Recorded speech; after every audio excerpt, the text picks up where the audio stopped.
Ya, Bapak Ibu bisa dimulai presentasinya, monggo.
Coba di sebelah ya Mas. Oh, bersih ya nggak apa-apa. Kurang belajar belas ya.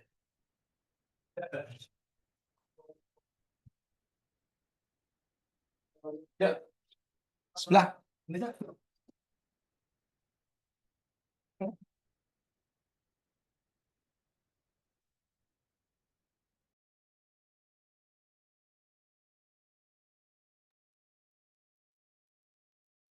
Tes tes. Mbak Sinta, apa suara saya bisa terkopi ya? Sudah, Pak. Oh. Langsung dibuka kayak ini? Ya, Pak.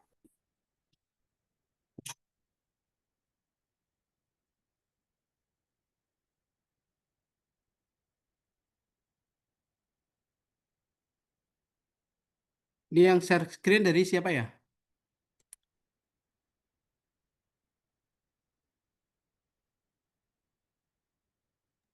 Dari Mbak Sinta, Pak. Iya Mbak Sinta mungkin bisa langsung di apa? Full screen aja Mbak.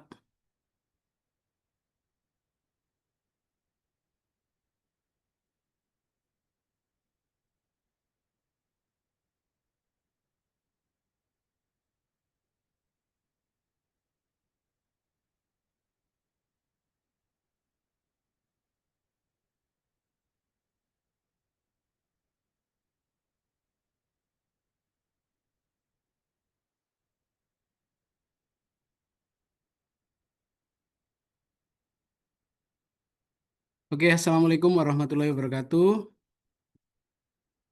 Waalaikumsalam warahmatullahi wabarakatuh. Ya, yang saya hormati teman-teman semua, eh,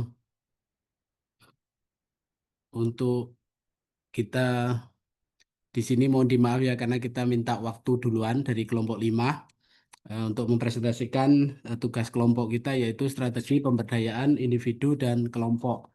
Karena di sini di wilayah timur mungkin yang sebentar lagi kita sholat Jumat sehingga kita minta mohon waktu untuk yang pertama. Mungkin langsung dilanjut slide-nya Mbak Sinta. Nah, di kelompok 5 ini kita ada 9 personel, 9 mahasiswa-mahasiswi, yaitu yang pertama Mbak Erlin Nur Laili, Mbak Feriana, dan saya sendiri, Koirul Anwar, Bu Dwi Sugiyarni, Mbak Sinta Devi Putri A, Mbak Tiwi Tianingsih, Mbak Ajeng, Mas Riko, dan Mbak Arifah Istiqomah. Berikutnya Mbak. Strategi pemberdayaan individu. Yang pertama adalah bimbingan. Bimbingan pemberdayaan individu penting untuk meningkatkan kualitas hidup dan partisipasi dalam masyarakat. Individu dipandang sebagai subjek yang bisa diarahkan dan didukung untuk mengembangkan potensinya. Salah satu cara efektif untuk mewujudkan adalah melalui bimbingan, yaitu bantuan personal yang membantu individu mengenali masalah, menetapkan tujuan, dan mengembangkan keterampilan yang dibutuhkan. Berikutnya, Mbak.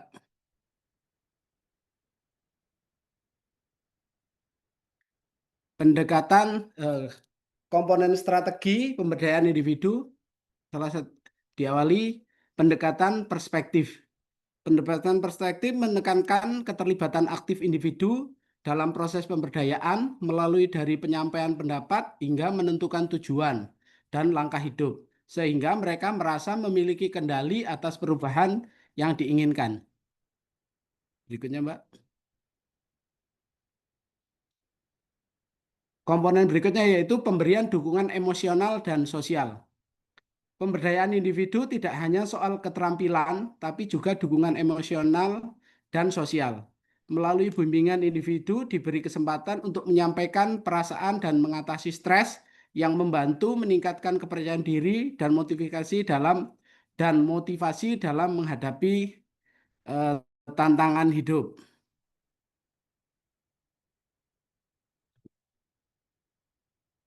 Komponen berikutnya yaitu pengembangan keterampilan dan pengetahuan.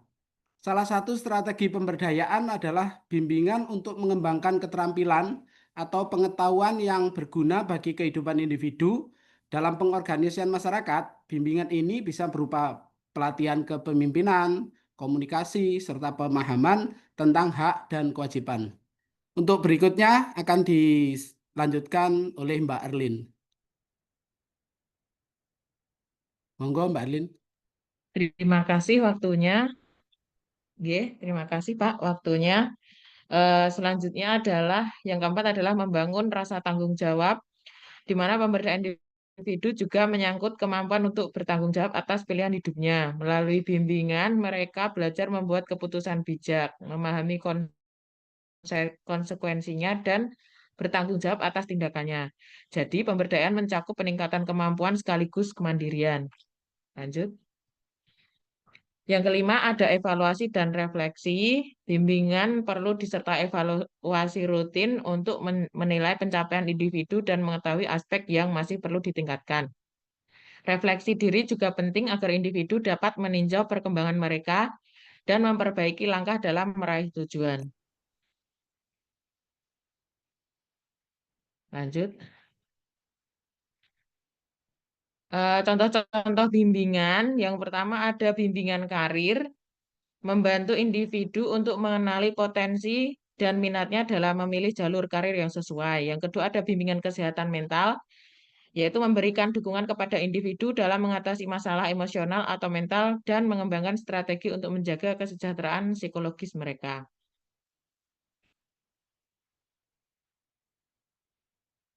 Yang ketiga ada bimbingan pendidikan, yang menyediakan bimbingan dalam hal pengembangan keterampilan akademik atau pendidikan lanjut yang dapat membuka kesempatan lebih besar bagi individu.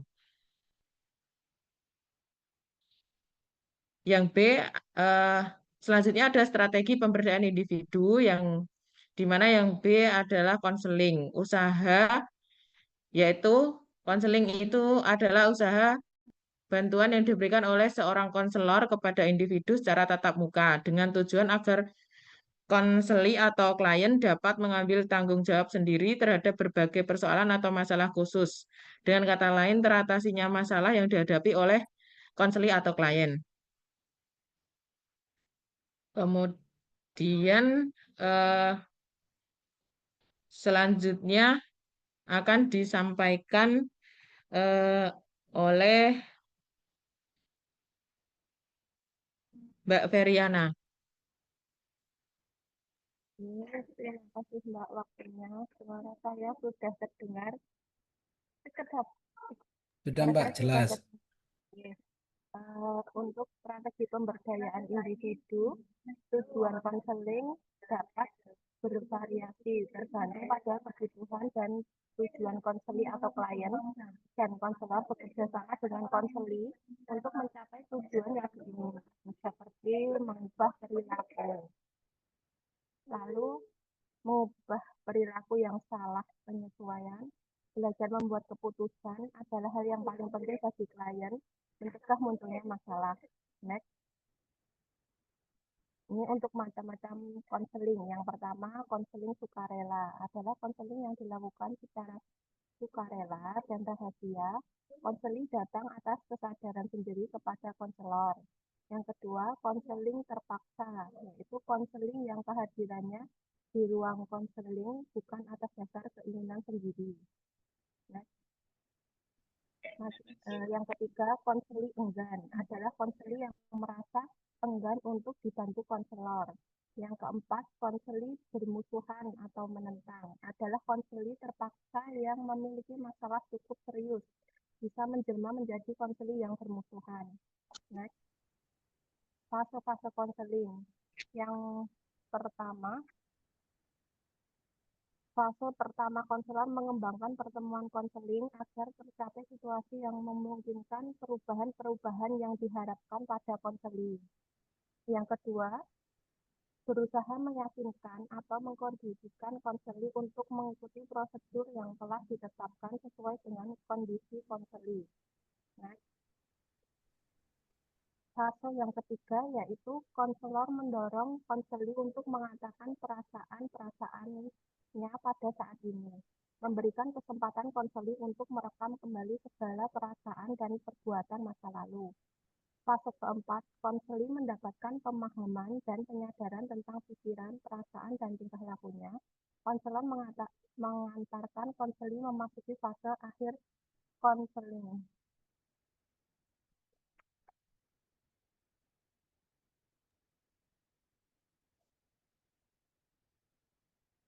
Yang C yaitu stress management. Stress management yaitu pemberdayaan individu dalam mengelola stres, berarti membekali mereka dengan kekuatan dan kemampuan yang dibutuhkan untuk menghadapi stres secara efektif. Hal ini mencakup penyediaan pengetahuan, keterampilan, dan dukungan yang diperlukan untuk mengenali, memahami, serta menangani sumber stres, sekaligus memperkuat kapasitas individu dalam merespon stres secara sehat dan positif. Next, akan dilanjutkan oleh teman saya. Monggo teman-teman.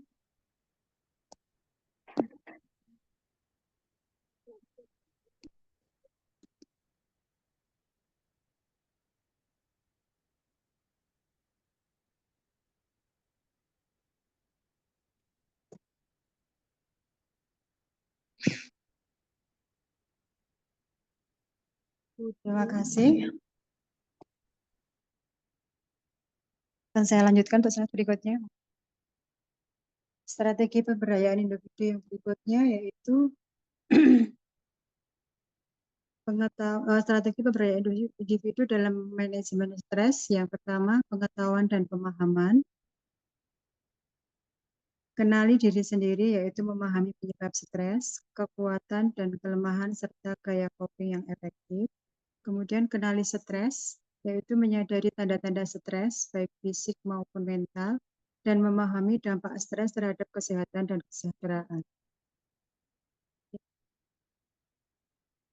Yang ketiga yaitu pelajari teknik manajemen stres. Memahami berbagai teknik relaksasi, mindfulness, dan coping lainnya, serta memilih teknik yang paling sesuai dengan kebutuhan individu. Strategi pemberdayaan berikutnya yaitu keterampilan. Yang pertama, keterampilan pemecahan masalah. Mengembangkan kemampuan untuk mengidentifikasi, menganalisis, dan mengatasi masalah yang menjadi sumber stres. Berikutnya, keterampilan komunikatif, yaitu memperbaiki kemampuan berkomunikasi secara efektif, baik dengan diri sendiri maupun dengan orang lain, untuk mendapatkan dukungan dan pemahaman. Keterampilan yang berikutnya, keterampilan mengelola waktu, mengorganisir dan mengelola waktu dengan baik, serta memprioritaskan tugas-tugas untuk mengurangi beban kerja dan stres. Berikutnya, keterampilan mengelola emosi, yaitu belajar untuk mengidentifikasi, memahami, dan mengelola emosi negatif, seperti kecemasan dan marah, dengan cara yang sehat. Berikutnya, keterampilan mindfulness, yaitu melatih kesadaran penuh untuk fokus pada saat ini, dan mengamati pikiran, perasaan, dan sensasi tubuh tanpa menghakimi. Yang ketiga adalah dukungan.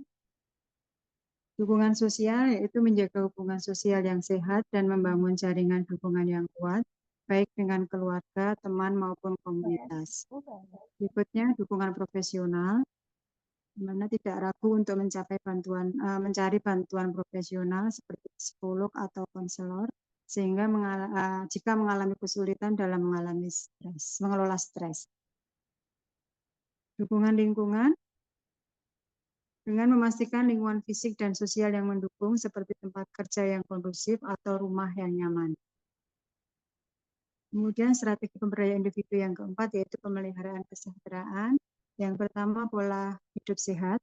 Dengan menerapkan pola hidup sehat termasuk diet seimbang, aktivitas fisik yang teratur, dan tidur yang cukup. Kemudian hiburan dan rekreasi. Dengan meluangkan waktu untuk kegiatan yang menyenangkan dan relaksasi seperti hobi, olahraga, dan bersosialisasi. Kemudian berpikiran positif dengan membangun mindset yang positif dan fokus pada hal-hal yang positif. Untuk yang berikutnya, mungkin bisa dilanjutkan Mbak Sinta. Terima kasih Bu Dwi. Untuk yang kelima ada pemberdayaan melalui program dan inisiatif. Yang pertama, program manajemen stres, melibatkan individu dalam program manajemen stres yang terstruktur dan komprehensif, baik di tempat kerja, sekolah, atau komunitas. Kemudian, lokakarya dan pelatihan, memberikan kesempatan bagi individu untuk menghadiri lokakarya dan pelatihan tentang manajemen stres.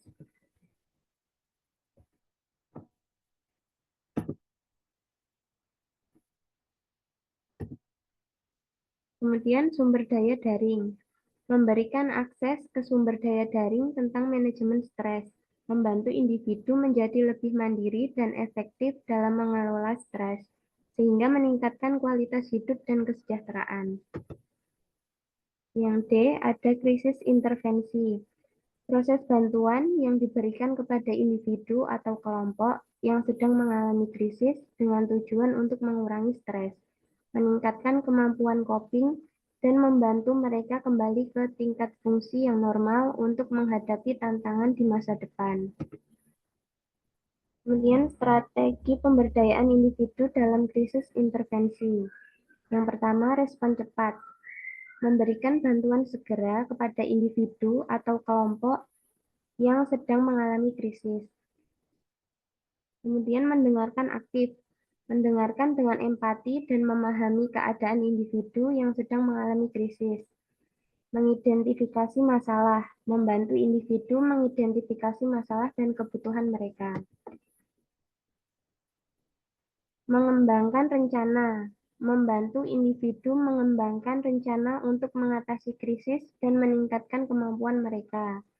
Kemudian meningkatkan keterampilan, membantu individu meningkatkan keterampilan dan kemampuan mereka untuk mengatasi masalah.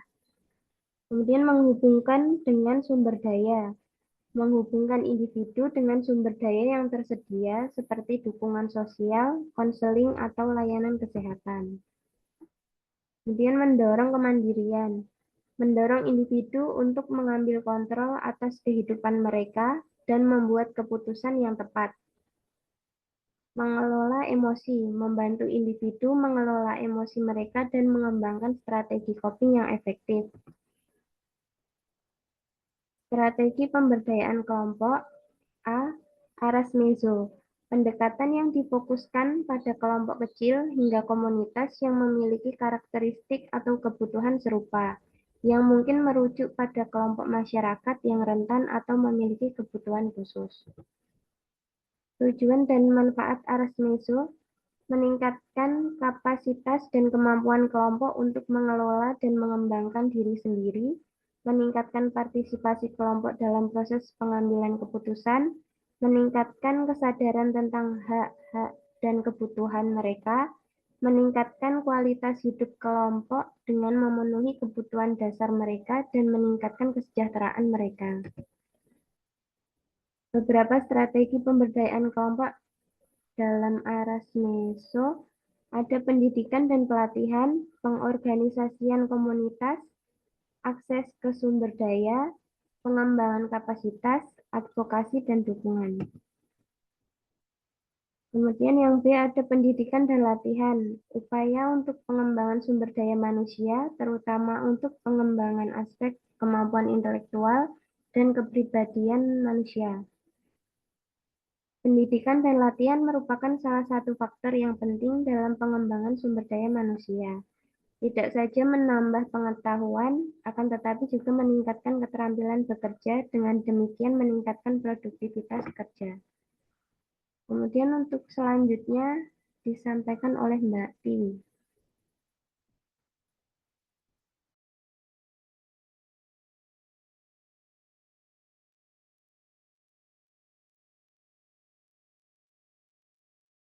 Baik, terima kasih Mbak Sinta atas waktunya.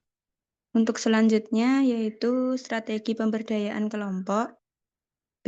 Pendidikan dan latihan, yaitu upaya untuk pengembangan sumber daya manusia, terutama untuk pengembangan aspek kemampuan intelektual dan kepribadian manusia.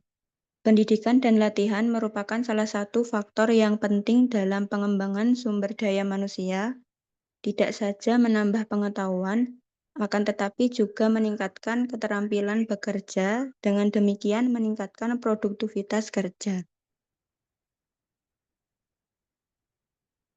Next.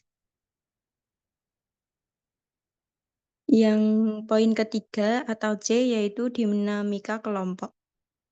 Dinamika kelompok secara sederhana berarti gerakan atau perubahan yang terjadi dalam suatu kelompok saat mereka bekerja sama dalam suatu kegiatan organisasi.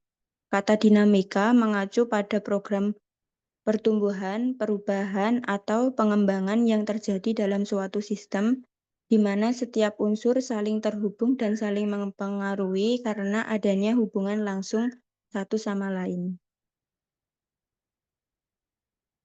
Yang selanjutnya yaitu ada tujuan dinamika kelompok. Yang pertama yaitu sebagai lumbung dari ide yang ingin dilaksanakan. Yang kedua sebagai ikatan jiwa antara anggota kelompok. Yang ketiga menjadi sasaran dan tujuan dan juga menjadi sumber dari konsep perencanaan kerja. Yang keempat menjadi motivasi dalam mengadakan persaingan atau aktivitas. Yang kelima menjadi perangsang untuk mendapatkan kepuasan kerja. Yang keenam menjadi arah yang tepat dalam menjalankan tugas kelompok. Yang selanjutnya yaitu ada aras makro, yaitu strategi pemberdayaan masyarakat pada aras makro yang juga dikenal dengan large system strategi, yang memiliki tujuan untuk menciptakan perubahan sosial dan ekonomi pada sistem yang lebih luas. Hal ini melibatkan perumusan kebijakan, perencanaan sosial, kampanye, aksi sosial, dan pengorganisasian masyarakat dan manajemen konflik.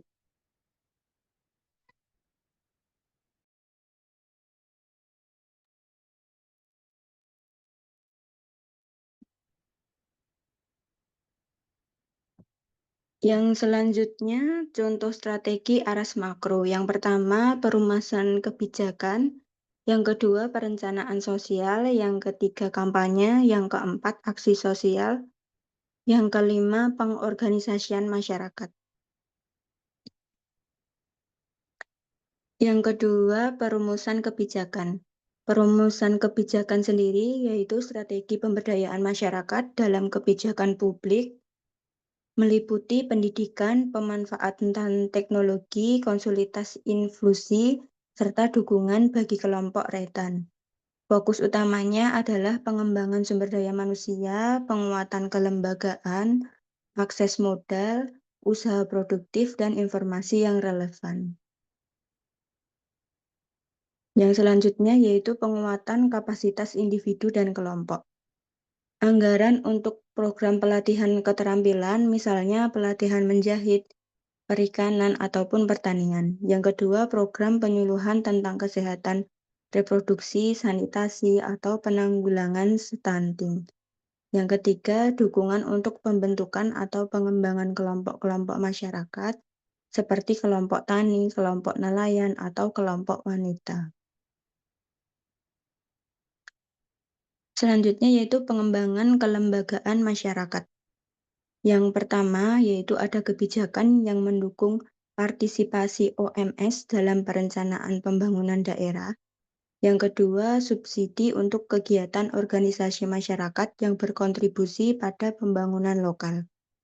Yang ketiga, ada regulasi yang melindungi hak-hak masyarakat atas sumber daya alam dan memastikan penggunaan yang berkelanjutan.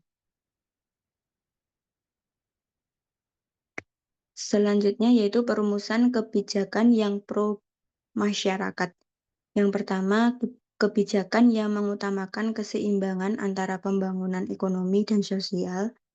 Yang kedua, regulasi yang melindungi hak-hak pekerja, petani, atau nelayan.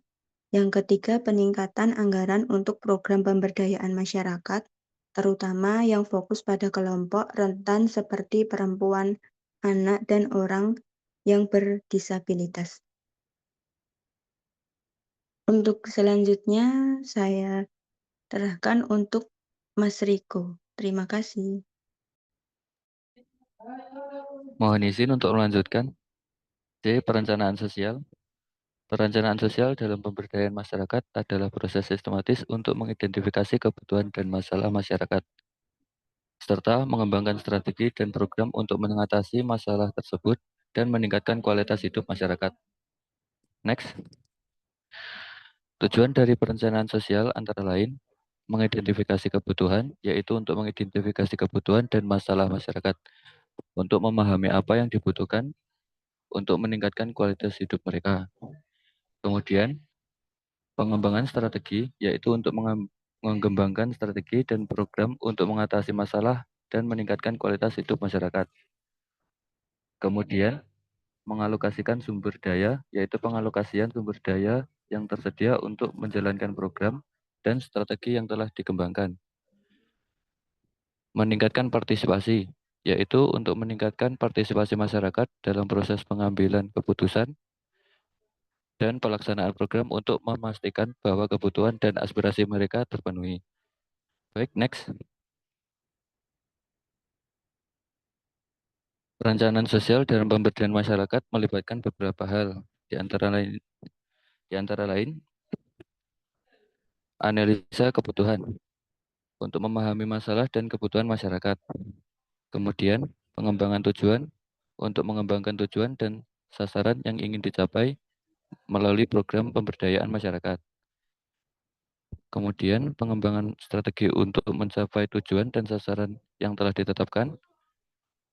Kemudian, mengalokasikan sumber daya untuk melaksanaan program dan strategi yang telah dikembangkan. Yang terakhir, pelaksanaan dan evaluasi untuk memastikan bahwa tujuan dan sasaran yang telah ditetapkan. Dalam hal ini, perencanaan sosial dalam pemberdayaan masyarakat dapat dilakukan oleh berbagai pihak, termasuk pemerintah, organisasi masyarakat sipil, dan komunitas lokal. Dengan perencanaan sosial yang lebih efektif, masyarakat dapat menjadi lebih berdaya dan mampu meningkatkan kualitas hidup mereka. Baik, next. D. Kampanye. Kampanye pemberdayaan masyarakat adalah upaya sistematis untuk meningkatkan kesadaran, pengetahuan, dan kemampuan masyarakat dalam mengatasi masalah dan meningkatkan kualitas hidup mereka. Next. Berikut adalah tujuan dari kampanye pemberdayaan masyarakat. Antara lain, 1. Meningkatkan kesadaran masyarakat tentang hak dan kewajiban mereka. 2. Meningkatkan kemampuan masyarakat dalam mengatasi masalah. 3. Meningkatkan partisipasi masyarakat dalam proses pengembangan keputusan. Dan 4. Meningkatkan kualitas hidup masyarakat. Next. Contoh kampanye pemberdayaan masyarakat antara lain, kampanye kesehatan masyarakat, kampanye lingkungan, kampanye pendidikan, dan kampanye hak asasi manusia. Next.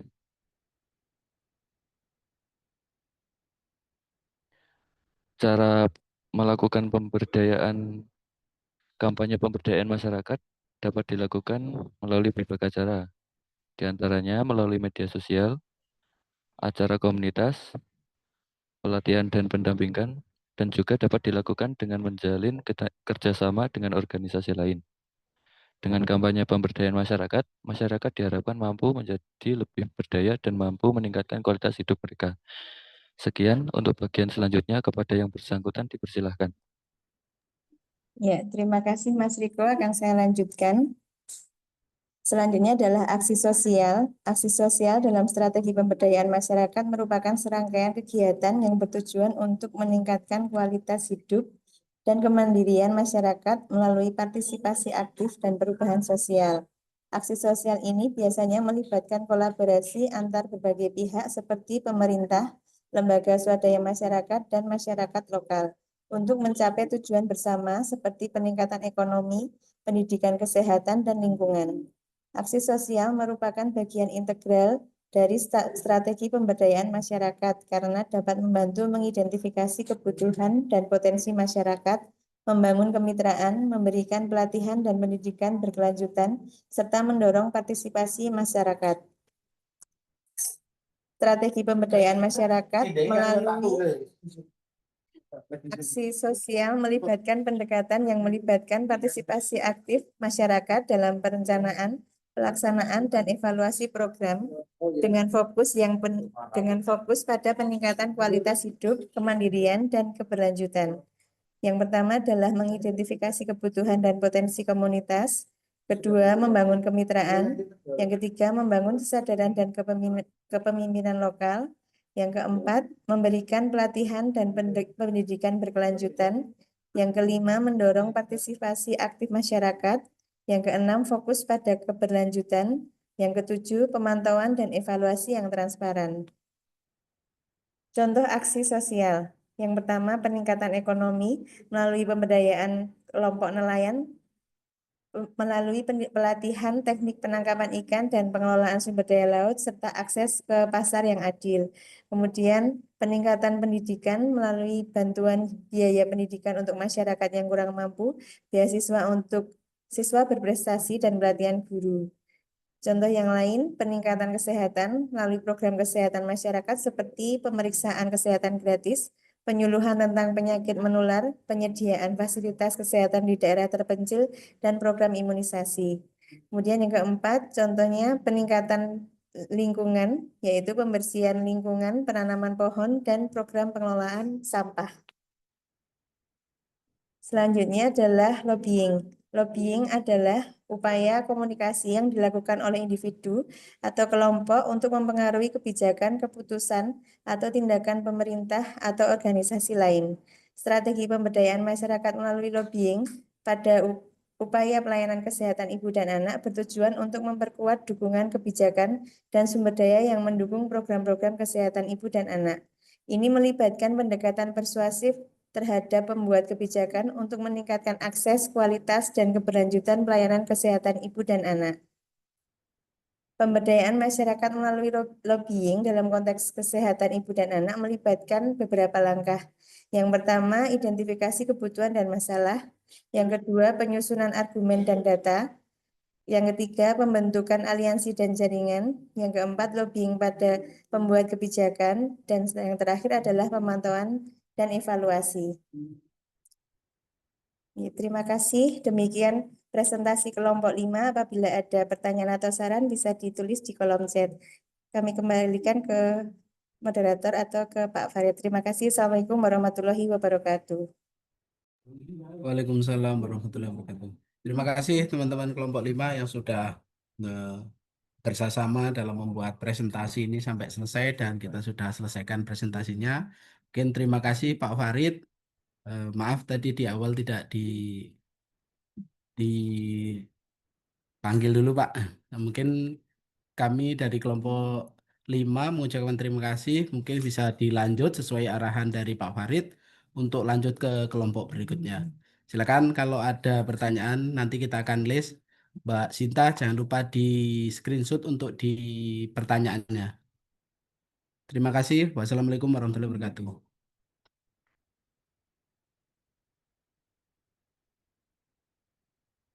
Monggo dipersilakan.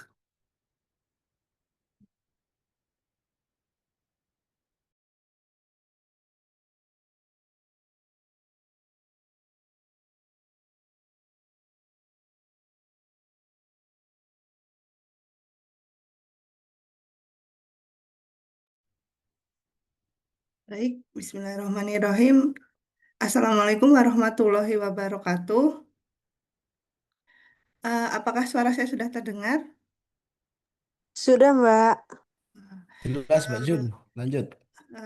Baik, selamat pagi yang saya hormati Pak Farid, kemudian teman-teman di non-rek. Untuk pagi hari ini, kami dari kelompok 4 akan mempresentasikan terkait dengan konsep dan strategi pemberdayaan masyarakat. Sebagaimana kelompok 4 menyusunnya, yaitu ada Pak Rangga Kuntawijaya, ada Pak Rehan Juli Amardi, ada Pak Rahmat Gufron, dan ada saya sendiri, Junita, kemudian ada Ibu Aprilia Andarwati, kemudian ada Bapak Prasida Gazar, Ibu Dewi Apriliasari, dan Ibu Jente Pingkan. Untuk materi presentasi dari kelompok kami, yang pertama adalah konsep pemberdayaan, kemudian berbagai indikator pemberdayaan, kemudian strategi pemberdayaan masyarakat, dan yang keempat adalah unsur 5P, pendekatan dalam pemberdayaan masyarakat. Untuk presentasi yang pertama akan disampaikan oleh Pak Rangga dan Pak Rehan. Waktu dan tempat kami persilahkan. Baik, terima kasih Bu Junita. Assalamualaikum warahmatullahi wabarakatuh.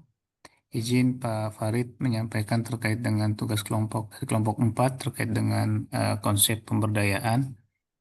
Ya, secara definisi pemberdayaan adalah usaha menciptakan masyarakat yang mandiri dan sejahtera melalui perkuatan dari segi pengetahuan, sikap, keterampilan dan perilaku, kemahiran, serta kesadaran dalam mengoptimalkan sumber daya yang dimiliki dengan cara menentukan kebijakan, program, kegiatan, serta pendampingan yang diselaraskan dengan kebutuhan masyarakat.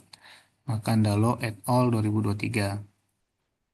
Pemberdayaan masyarakat adalah suatu bentuk dari pembangunan sektor perekonomian yang menggunakan keunggulan dari masyarakat untuk menciptakan pemikiran dan program pembangunan yang berorientasi pada manusia. Partisipasi aktif, pemberdayaan, dan pembangunan yang berkesinambungan. Pemberdayaan merupakan strategi meningkatkan ekonomi di pedesaan khususnya yang berkesinambungan dan inklusif untuk mendapatkan keuntungan dan meningkatkan kesejahteraan masyarakat di sekitarnya. Lanjut, Mbak Jun. Bu Jun.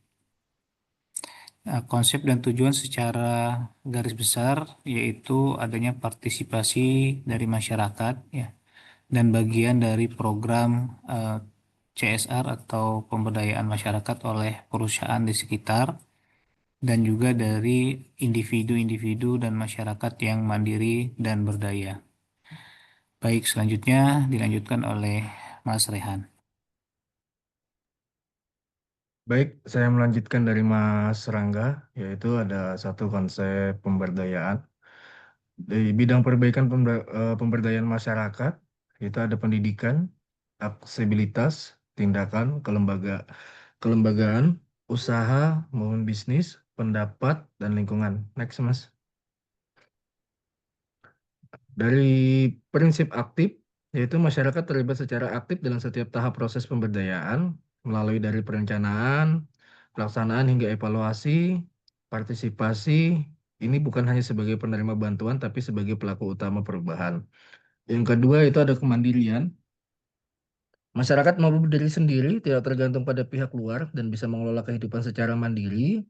Yang ketiga adalah kesetaraan. Semua pihak diposisikan secara setara, baik pendampingan maupun masyarakat, tidak ada dominasi sehingga terciptanya hubungan yang saling menghargai dan menghormati. Yang keempat, transparansi dan akuntabilitas. Seluruh proses dilakukan secara terbuka dan semua pihak bertanggung jawab atas keputusan dan tindakan yang diambil termasuk penggunaan sumber daya. Yang kelima yaitu adalah keadilan. Pemberdayaan harus memperhatikan keadilan sosial terutama terhadap kelompok rentan atau marginal agar mereka yang juga mendapatkan kesempatan yang sama. Yang keenam, penguatan kapasitas. Pemberdayaan bertujuan untuk memperkuat pengetahuan, keterampilan, dan sikap masyarakat agar mereka bisa membuat keputusan dan tindakan yang berdampak positif. Selanjutnya yang ketujuh berkelanjutan yaitu program atau kegiatan pemberdayaan dirancang agar hasil bisa bertahan lama dan harus dikembangkan oleh masyarakat sendiri.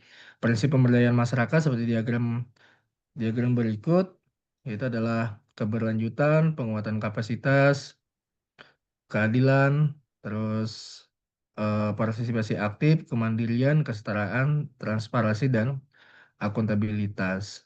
Mungkin dilanjut lagi, Mas. Berikutnya.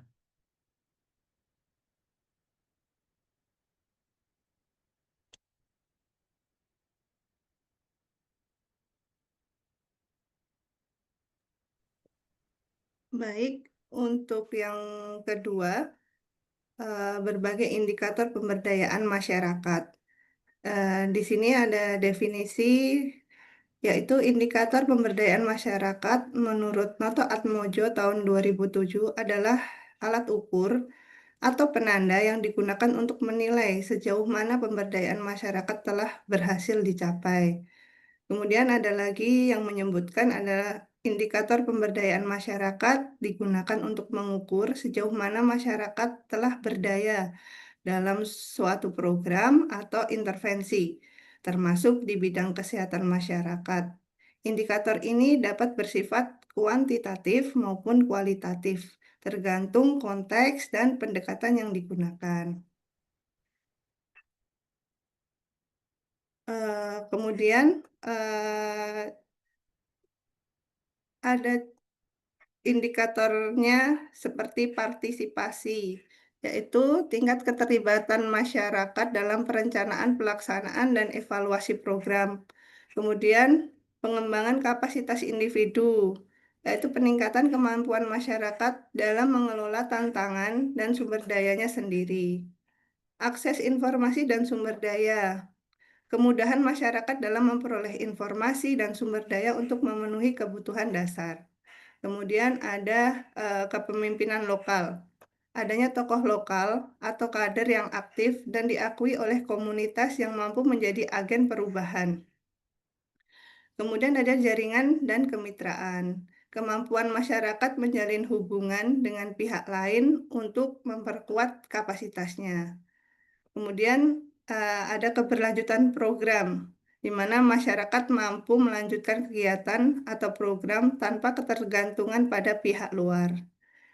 Kemudian dari aspek pemberdayaan ekonomi, yaitu usaha untuk mendorong perkembangan ekonomi masyarakat lokal guna meningkatkan kualitas hidupnya. Ini saya ambil contoh dalam program penanganan stunting. Di sini aspek partisipasi, indikatornya adalah keterlibatan masyarakat dalam program gizi dan sanitasi. Contoh pengukurannya, presentase ibu balita yang aktif mengikuti kelas gizi atau posyandu. Kemudian yang kedua ada pengembangan kapasitas individu. Indikatornya adalah kemampuan individu memahami dan menerapkan praktek pengasuhan yang baik. Contoh pengukurannya adalah jumlah keluarga yang menerapkan pola makan bergizi seimbang secara mandiri. Kemudian yang aspek ketiga adalah akses informasi dan sumber daya. Indikatornya ketersediaan dan pemanfaatan informasi serta dukungan sumber daya yang terkait.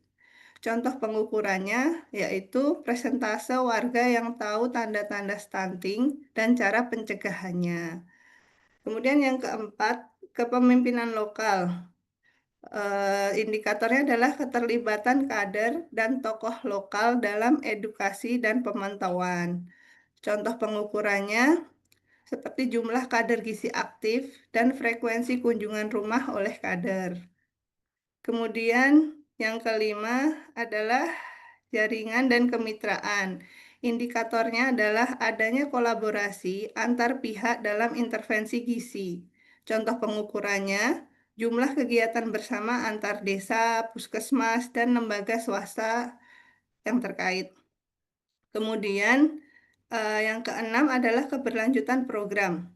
Indikatornya adalah adanya komitmen dan mekanisme desa dalam menjaga keberlanjutan program. Contoh pengukurannya adanya alokasi dana desa untuk kegiatan cegah stunting, misalnya dapur sehat. Kemudian yang ketujuh adalah pemberdayaan ekonomi. Sebagai indikatornya adalah peningkatan kapasitas ekonomi keluarga untuk mendukung gizi anak. Contoh pengukurannya yaitu jumlah keluarga yang mengikuti pelatihan usaha atau menerima bantuan ekonomi. Kemudian ada satu yang dari Rusdi Fauzan tahun 2003, kegiatan pemberdayaan masyarakat bisa dikatakan berhasil jika masyarakat mampu untuk yang pertama memiliki kemampuan akses fasilitas. Contohnya mampu untuk mengakses berbagai layanan publik seperti rumah sakit, bank, pasar, rumah ibadah, dan lainnya. Kemudian yang kedua adalah memiliki kemampuan membeli komoditas, mampu membeli komoditas secara primer, sekunder, maupun tersier tanpa memerlukan izin dari orang lain. Yang ketiga adalah memiliki kemampuan mengambil keputusan, mampu membuat keputusan jangka panjang maupun jangka pendek untuk rumah tangganya sendiri. Yang keempat adalah memiliki kesadaran hukum dan politik, di mana mampu mengikuti kegiatan politik seperti pemilu, memahami administrasi hukum, dan lain-lain. Dan yang kelima adalah memiliki kemampuan menyampaikan aspirasi. Contohnya mampu menyampaikan pendapat, saran, kritik di ruang publik. Kemudian yang keenam adalah memiliki kemampuan memiliki aset berharga dan produktif. Misalnya mampu memiliki aset berharga dan produktif seperti tanah, tabungan, kendaraan, peralatan bisnis, dan berbagai peralatan pendukung karir jangka panjang. Kemudian untuk yang strategi pemberdayaan masyarakat akan disampaikan oleh Bu April. Silahkan Ibu. Mohon izin melanjutkan terkait dengan strategi pemberdayaan masyarakat.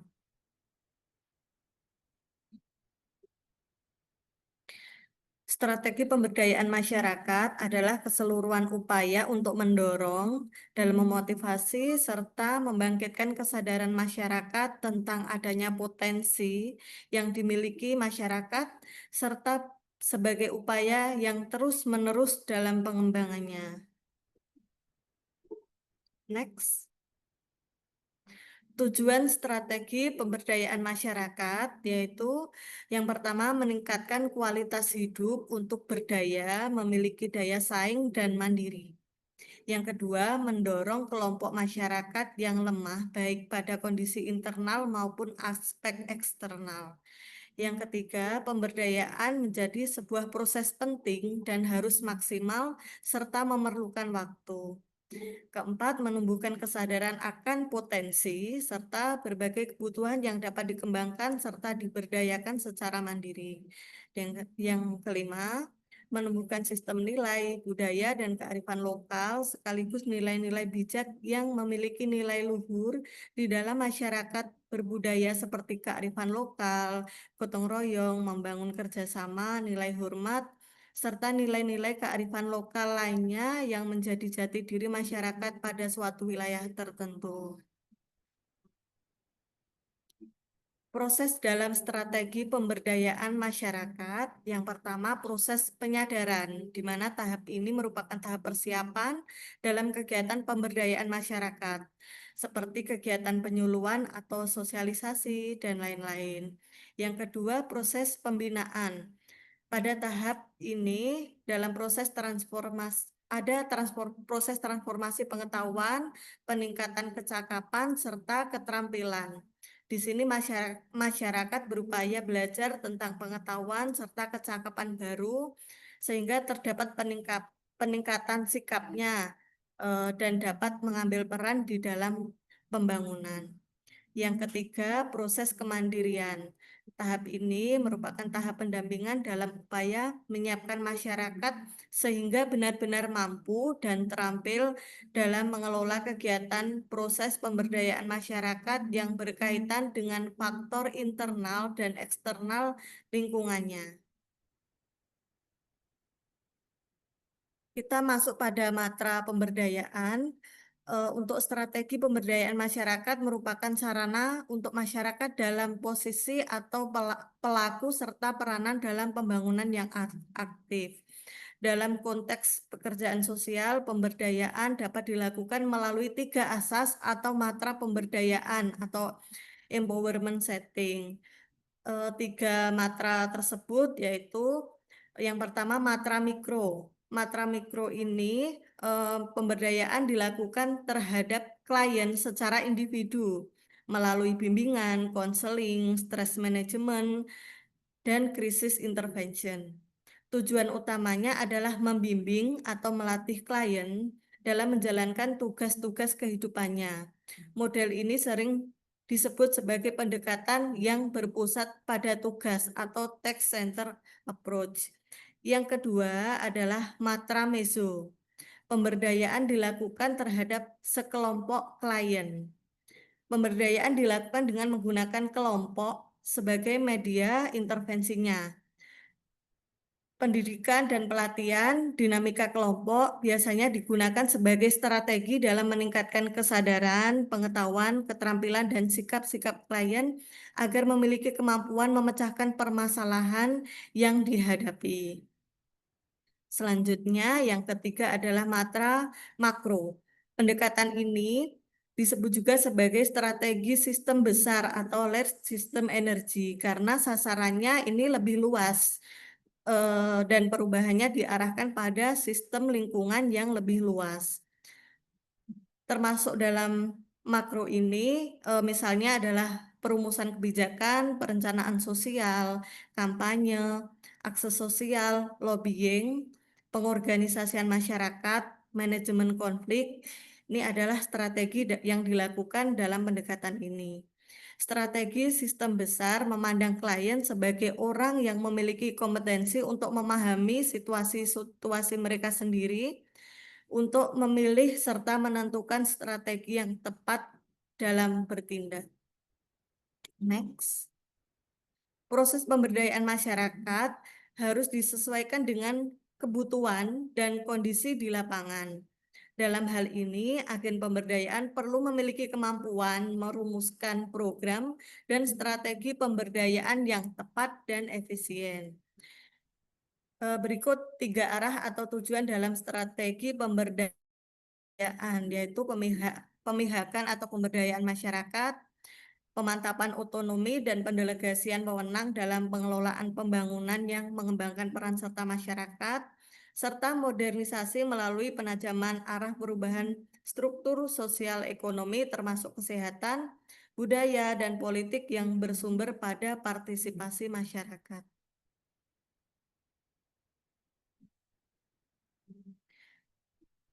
Selanjutnya untuk presentasi dilanjutkan oleh Ibu Dewi.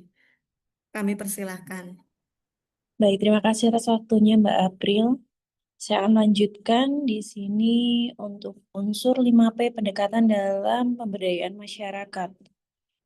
Pendekatan 5P dalam pemberdayaan masyarakat mencakup 5 unsur utama, yaitu pemungkinan, penguatan, perlindungan, penyokongan, dan pemeliharaan. Pendekatan ini bertujuan untuk menciptakan kondisi yang memungkinkan potensi masyarakat berkembang,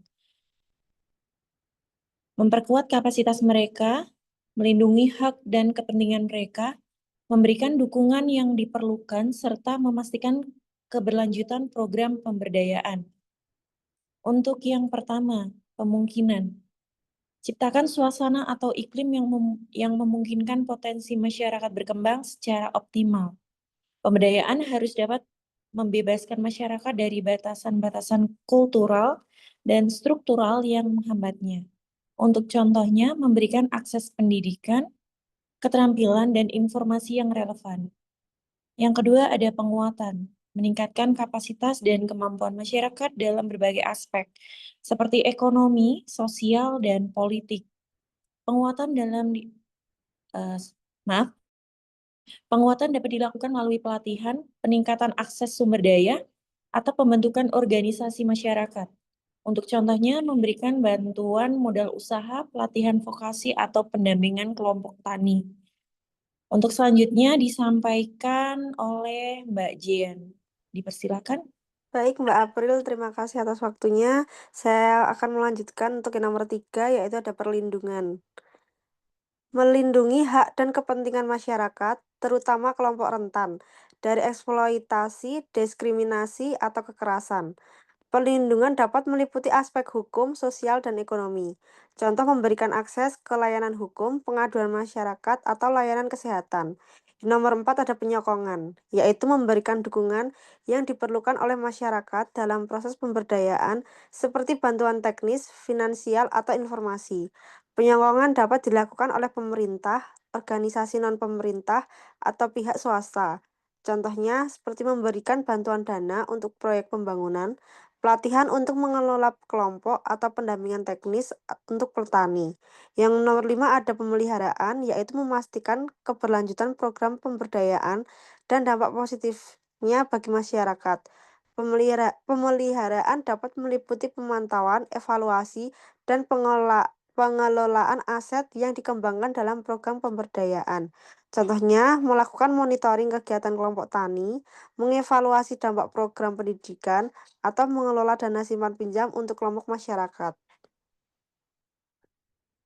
Ya, selanjutnya saya akan kembalikan ke Mbak Junita selaku moderator di kelompok ini. Monggo Mbak Junita. Baik, terima kasih teman-teman dari kelompok 4 untuk presentasinya dan terima kasih kepada audiens dan Pak Farid untuk telah bersedia mendengarkan presentasi dari kami. Mungkin ada tambahan dari Pak Farid, saya persilakan atau ada pertanyaan dari teman-teman, silahkan disampaikan di kolom chat. Terima kasih dari kelompok 4. Wassalamualaikum warahmatullahi wabarakatuh. Assalamualaikum warahmatullahi wabarakatuh.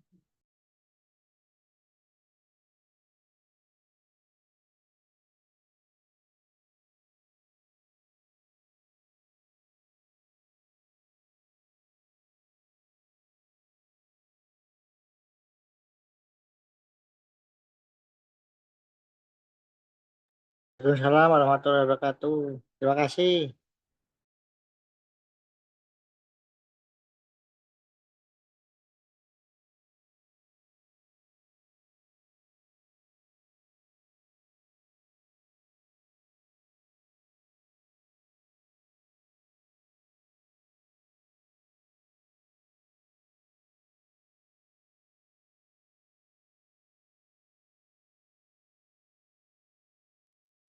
Izin menjawab pertanyaan tadi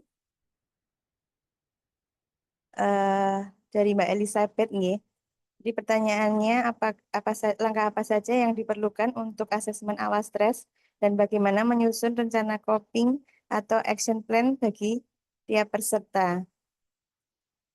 Untuk asesmen awal stres, langkah-langkahnya meliputi identifikasi sumber stres, kemudian penggunaan instrumen penilaian seperti skala stres yang dirasakan, menggunakan instrumen PSS, gitu, dan wawancara dengan peserta untuk memahami pengalaman stres peserta. Kemudian, rencana coping atau action plan dapat disusun berdasarkan kebutuhan individu dengan fokus pada strategi yang efektif seperti manajemen waktu, kemudian olahraga, relaksasi, dan dukungan sosial. Seperti itu, Mbak Elizabeth, apakah sudah jelas? Terima kasih Mbak Rifa. Iya, sami-sami. Mungkin ada pertanyaan lain atau ada yang mau menambahkan, monggo.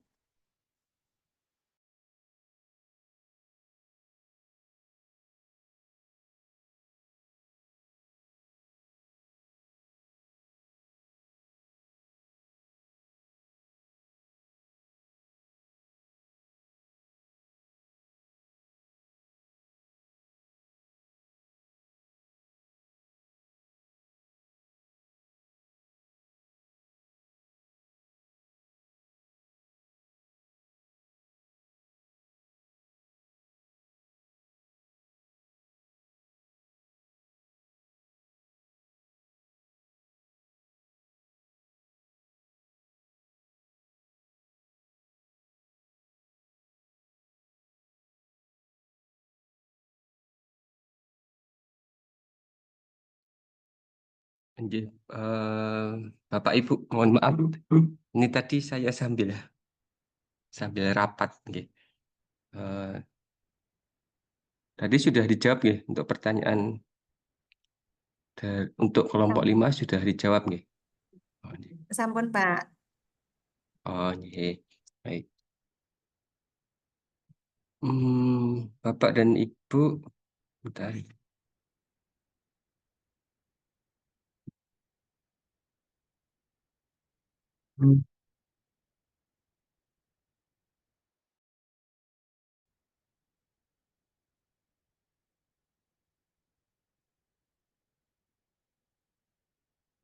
Ya, tadi sudah dipresentasikan oleh kelompok 5 dan juga kelompok 4 mengenai strategi pemberdayaan masyarakat nih.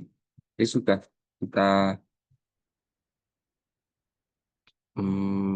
kita apa ya? Sudah kita ketahui bersama atau sudah kita pelajari bersama tadi presentasi dari kelompok 5 dan 4 yang terkait dengan bagaimanakah strategi-strategi dari untuk melakukan pemberdayaan masyarakat. Kemudian pemberdayaan itu dapat dikatakan berhasil atau dapat dikatakan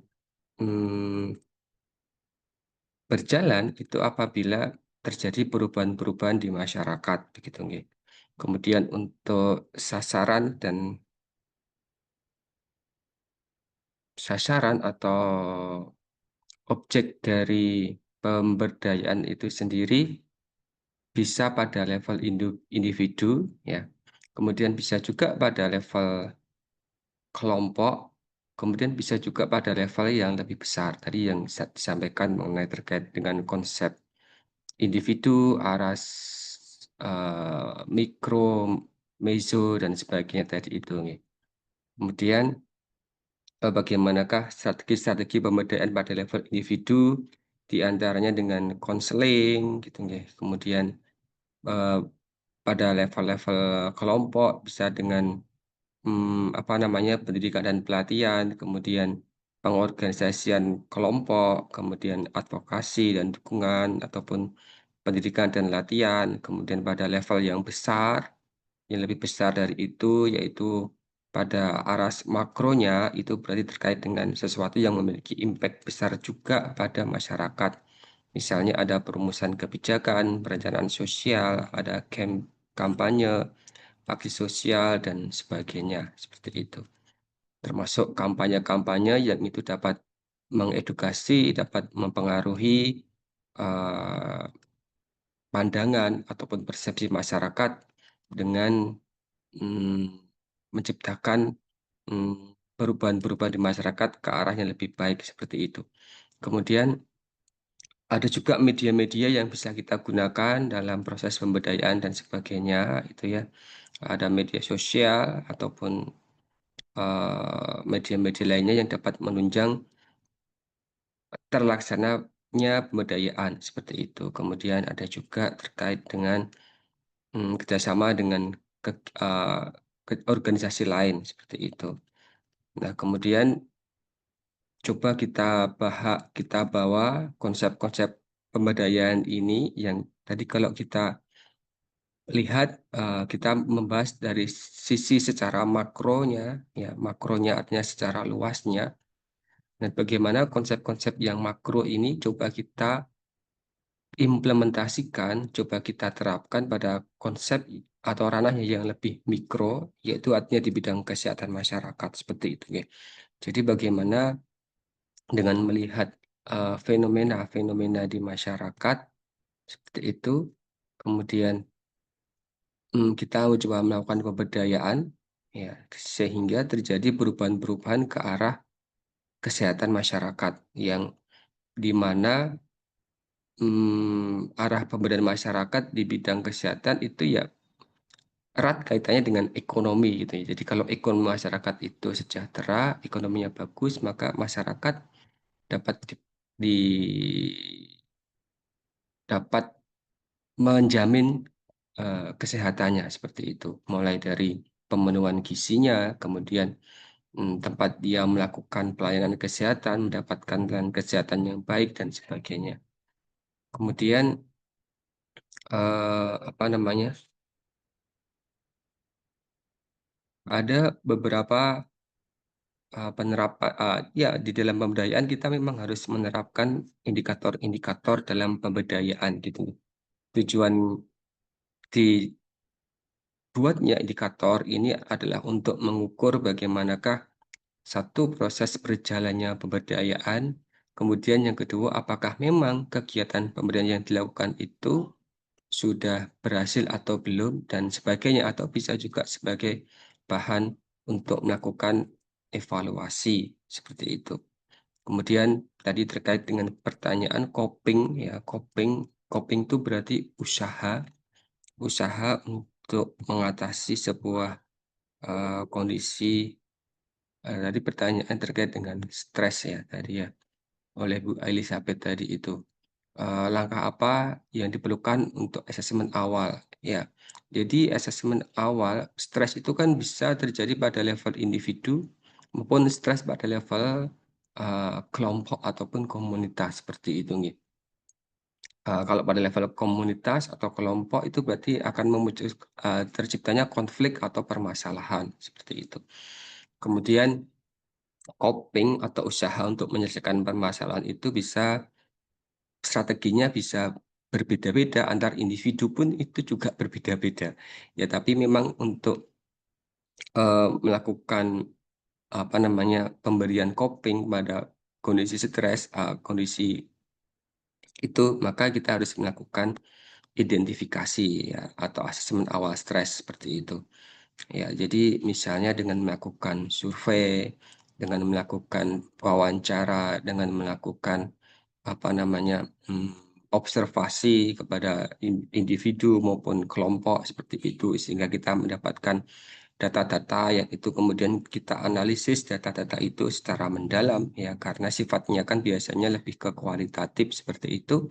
Kemudian setelah kita analisis secara mendalam, kemudian kita mendapatkan permasalahan-permasalahan yang ada ya.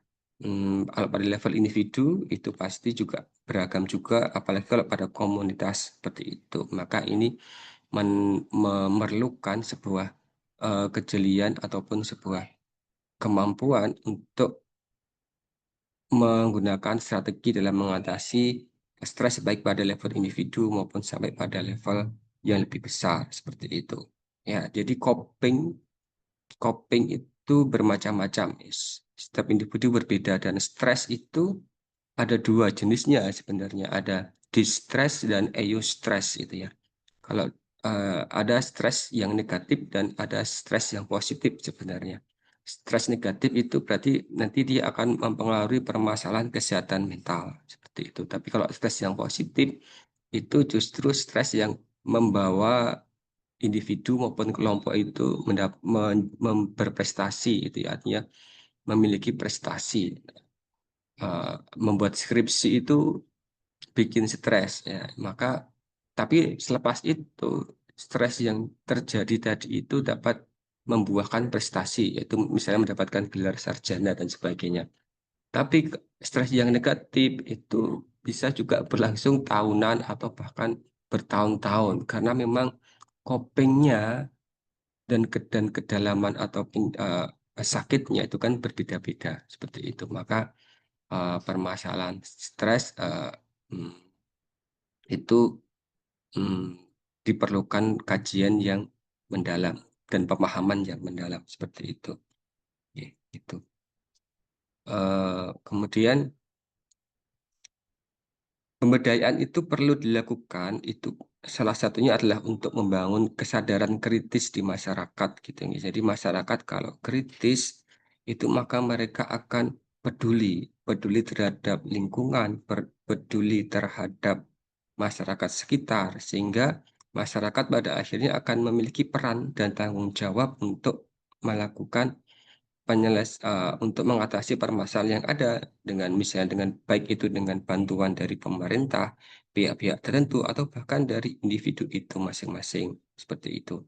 Kemudian kalau permasalahan terkait kesehatan, misalnya ada permasalahan stunting atau permasalahan kesehatan lainnya, hipertensi dan sebagainya, maka masyarakat dengan beberapa orang-orang di dalamnya seperti tokoh masyarakat, kader dan sebagainya, maka mereka akan berpikir kritis bagaimana untuk mencoba melakukan mengatasi permasalahan yang ada gitu.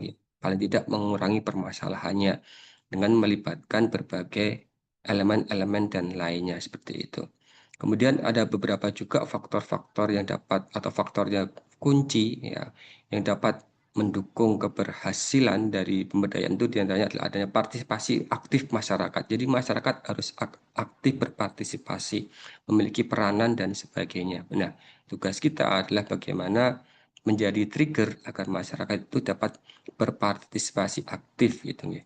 Kemudian ada kemandirian dan konsep swadaya di masyarakat. Nah, ini berarti masyarakat sudah tergerak gitu dan sadar gitu. Ada motivasi. Kemudian memanfaatkan sumber daya lokal yang ada di masyarakat atau di lokasi itu sendiri. Ada kolaborasi, ada kemitraan, kemudian ada sensitivitas terhadap isu ataupun permasalahan yang ada di lingkungannya, kemudian rasa kepemilikan terhadap masyarakat itu sendiri. Nah, ini merupakan beberapa faktor-faktor kunci yang dapat mendukung terjadinya pemberdayaan masyarakat seperti itu.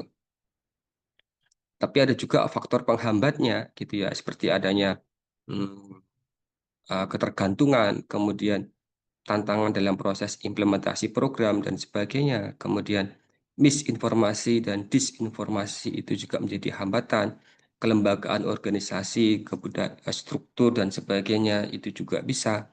Kemudian bagaimanakah sustainability dari kegiatan-kegiatan atau program-program yang sudah dirancang seperti itu.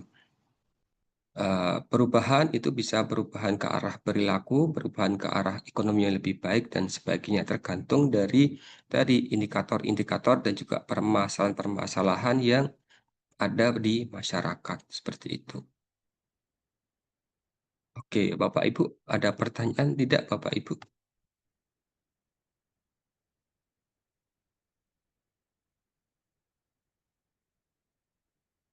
Belum, Mbak. Kalau belum, saya rasa kita akhiri saja karena saya masih harus melanjutkan rapat lagi dengan Bapak Ibu yang lainnya seperti itu. Kalau ada pertanyaan nanti boleh disampaikan kepada Bu Virginia lewat PA dan sebagainya. Nanti kalau ada waktu bisa saya balas seperti itu. Baik Pak Farid, terima kasih Pak. Nggih. Bapak-bapak, Ibu-ibu, begitu demikian tadi pertemuan pada kali ini. Terima kasih untuk presentasinya dan terima kasih untuk partisipasi aktifnya, presentasi, bertanya dan menjawab seperti itu. Dan mohon maaf apabila ada kekurangan dan kesalahan dari saya. Dan salam sehat buat kita semua. Selamat siang. Sekian. Wassalamualaikum warahmatullahi wabarakatuh. Waalaikumsalam. Terima kasih. Terima kasih Pak Farid. Assalamualaikum. Sami-sami. Waalaikumsalam.